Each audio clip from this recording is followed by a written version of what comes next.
حالت بگو، یا شبها گریه کنه یا روزها گریه کنه. ما را بدخواب کرده این عیال. گوش میدین عزیزان من، به این میگن اسلام پشمکی. حالا این آمار مزخرف دروغ کاری ندارین، 160,000 تا 32 تاش موندن پشمکی. این دیگه اسلام دین پشمکیه. نگاه کنین خودش داره میگه. آقا من که دیگه نمیگم که وقتی که از 160,000 تا 32 تا بمونه 16 تاشون زن بوده یعنی چی، 12 تاشون زن بوده یعنی چی؟ پشمکی. این دیگه شما فقط نشستی الان میگه ای بابا این داره به علی حرف میزنه، به حسین به خانواده من تجاوز کرده، بیچاره کرده مملکتمونو، ایران از بین برده.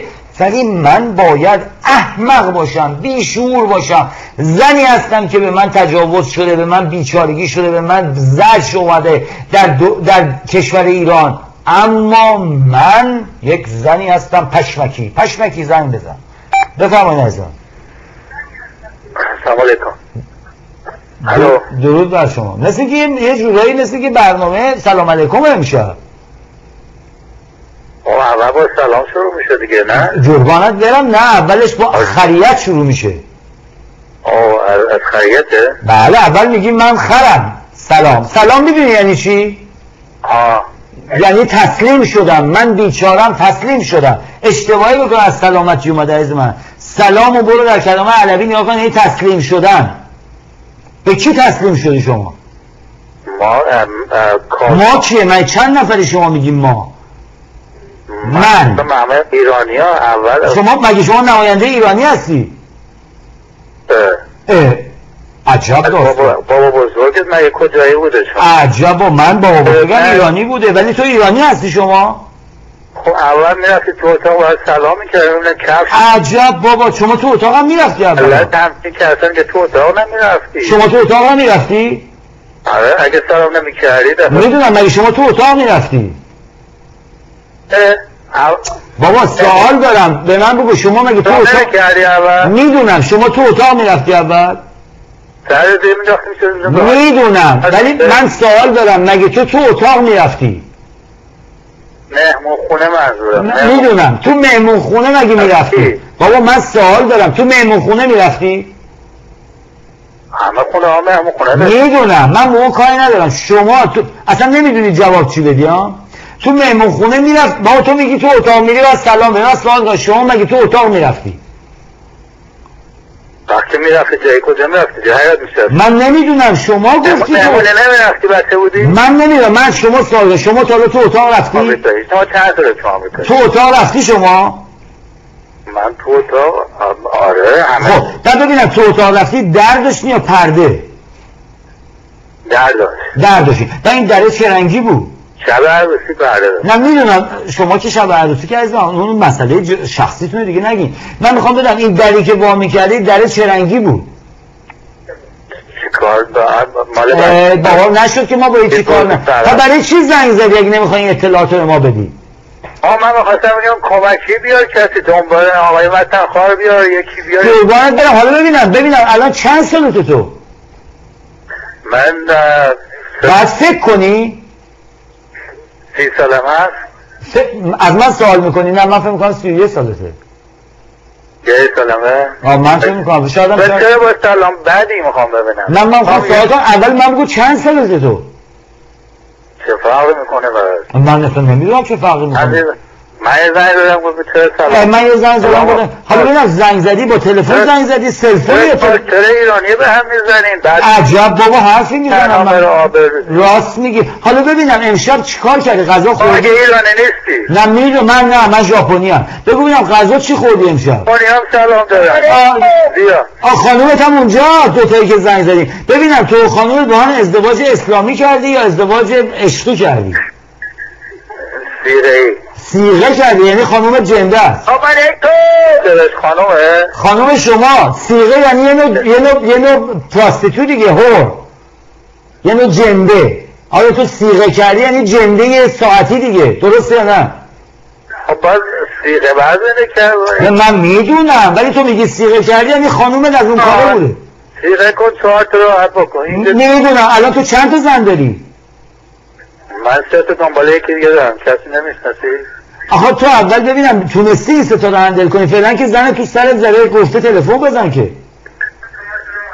دیدی چه بدبختی؟ میدونی بدبختی؟ گوش بده بگو واسط بگم، میدونی بدبختی چیه؟ تو یه ایرانی هستی فارسی صحبت میکنی اما انقدر بی شخصیتی، روی مردم دارن به تو میخندن، تو یک ذره شخصیت نداری. اینم عمو بزرگم بهت میگه داستان عمو بزرگ عمو بزرگ گرفتم سلام یعنی چی؟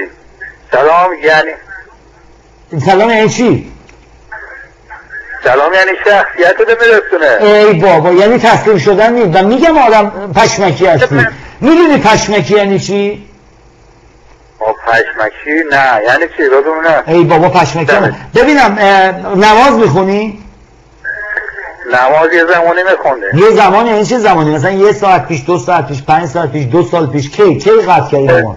10-15 سال پیش. حالا که جهنمی شدی که. خب دیگه مگه تو آمریکا خدا گفتم میره آمریکا؟ خدا فقط در ایرانه. همون دیگه تو ایران میخوندیم. باریکلا تو خیلی باشوری. ببینم تو تحصیلات هم داری، مدرسه هم میرفتی یا نرفتی؟ آره اینجا دانشگاه رفتم. دانشگاه رفتی تو؟ لیسانس داری. ببین تو اگه لیسانس داشته باشی من اسممو میذارم چغنده. تو من بگو ببینم کدوم دانشگاه رفتی؟ سریع بگو، فکر نکن. مگه من گفتم کله رو برام تعریف. حالا به من بگو ببینم کدوم دانشگاه رفتی؟ دانشگاه UCLA. رشته چی بوده؟ رشته انگلیسی بگو. انگلیسی بگو رشته چی بوده؟ به فارسی که تو درس ندادن که، انگلیسی بگو رشته چی بوده؟ اینداستریال یعنی چی؟ صنایع. تو رفتی رشته صنایع؟ آره. صنایع با راهسازی فرق داره که.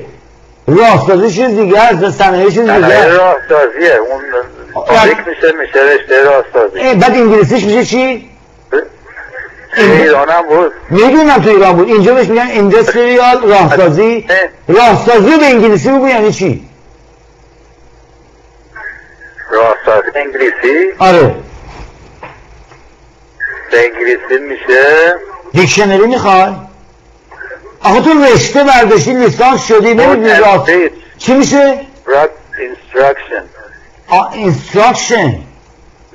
کانستراکشن هم نه، اینستراکشن میشه اطلاع. کانستراکشن باز یه ذره نزدیک شد. کانستراکشن مال ساختمون سازیه. اینستراکشن پس رفتی. پس رشته اینستراکشن خوندی. آره حالا قبول دارم، من نمیدونم. رشته اینستراکشن خوندی درسته؟ آره. بعد این UCLA رفتی رشته اینستراکشن درسته؟ بله. باریکلا.